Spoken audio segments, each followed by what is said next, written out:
දුෂේන මියුරංගි කියන්නේ ප්‍රේක්ෂකයන් ගොඩක් ආදරය කරන රංගන ශිල්පිනියක්.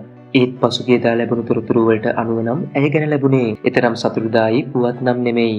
ඉතින් මායාවී නම් ටෙලිනාට්‍ය තුලින් දුෂේන මියුරංගිව ඉවත් කරමින් වෙනත් රංගන ශිල්පිනියක්ව එම ටෙලිනාට්‍යයට තෝරා ගැනීමට මායාවී ටෙලිනාට්‍ය අධ්‍යක්ෂකවරයා හා එම කණ්ඩායම කටයුතු කර තිබුණා. එහිදී එම අධ්‍යක්ෂකවරයා දුෂේන මියුරංගි ගැන චෝදනාත්මකව අදහස් දක්වනු දක්නට ලැබුණා. එහිදී එම අධ්‍යක්ෂකවරයා පවසා තිබුණේ දුෂේන මියුරංගි දිගින් දිගටම එම ටෙලිනාට්‍ය රූපගත කිරීම මගහැරීම ඇය මෙම ටෙලිනාට්‍යයෙන් ඉවත් කිරීමට හේතුව වූ බවයි. ඒ වගේම ඇයගේ පෙම්වතා වන ජනප්‍රිය රංගන ශිල්පී සචින් ලියනගේද දුෂේනගේ මෙම හැසිරීම වලට හේතුව බව කියා බොහෝ පිරිසක්ද චෝදනා කර තිබුණා. එවන් තත්වයක ටෙලිනාට්‍ය ශාස්ත්‍රයේ රංගන ශිල්පීන් අධ්‍යක්ෂකවරුන් පවා ඒ මොහොතේ දුෂේන මියුරංගිට චෝදනා කර තිබුණා. ඉතින් කෙසේ වෙතත් මේ චෝදනාවලට පසුව ටික දිනක් නිහඬව සිටි දුෂේන මියුරංගි මෙම සිදුවීම ගැන සිය අදහස් දැක්වීමක් කර තිබුණා. ඒ YouTube නාලිකාවක් සමග පැවති සම්මුඛ සාකච්ඡාවකට එක් වෙමනුයි. එහිදී මෙම සිද්ධිය සම්බන්ධයෙන් දුෂේන මියුරංගි දැක්වුවේ මෙවන් අදහසක්. මම කොයි තැනකවත් කැමති නැහැ කිසිම අධ්‍යක්ෂකවරයෙකුට කිසිම නිෂ්පාදකවරයෙකුට කිසිම චෝදනාවක් කරන්න. මොකද මම හිතනවා කිසිම කෙනෙක් 100% සම්පූර්ණ නැහැ තම තමන්ගේ ජීවිතවල.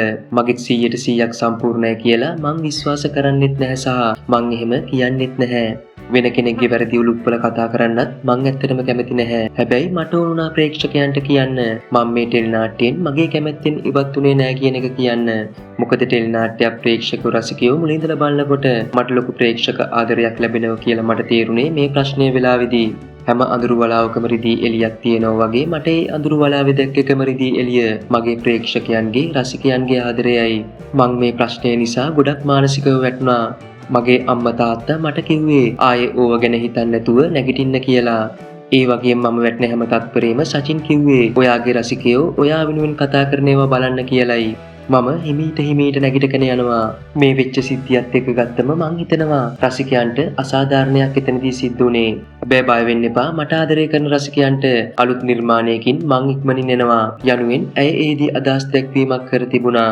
ඒ වගේම ඇයගේ පෙම්වතා වන සචින් ලියනගේ ගැනද ඇය මෙහිදී අදහස් දක්වා තිබුණා.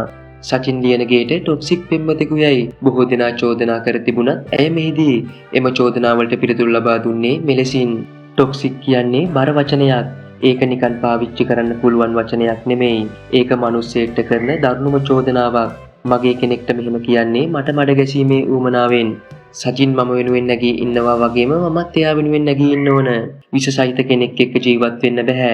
මාව අල්ලගෙන ඉන්නවා ඒ මිනිස්සයා. එතකොට එහෙම කෙනෙක් කොහොමද ටොක්සික් වෙන්නේ? සචින් මාව ඉස්සරහට යවලා hina වෙන කෙනෙක් යනුවෙන් ඇය එහිදී සිය පෙම්වතා වන සචින් ලියනගේ ගැන අදහස් දක්වා තිබුණා. ඉතින් දුෂේන මියුරංගිගේ ඉදිරි කලා කටයුතු සාර්ථක වෙන්නට කියා හදවතින්ම අපි අයට සුබ පැතුම් එක් කර සිටිනවා.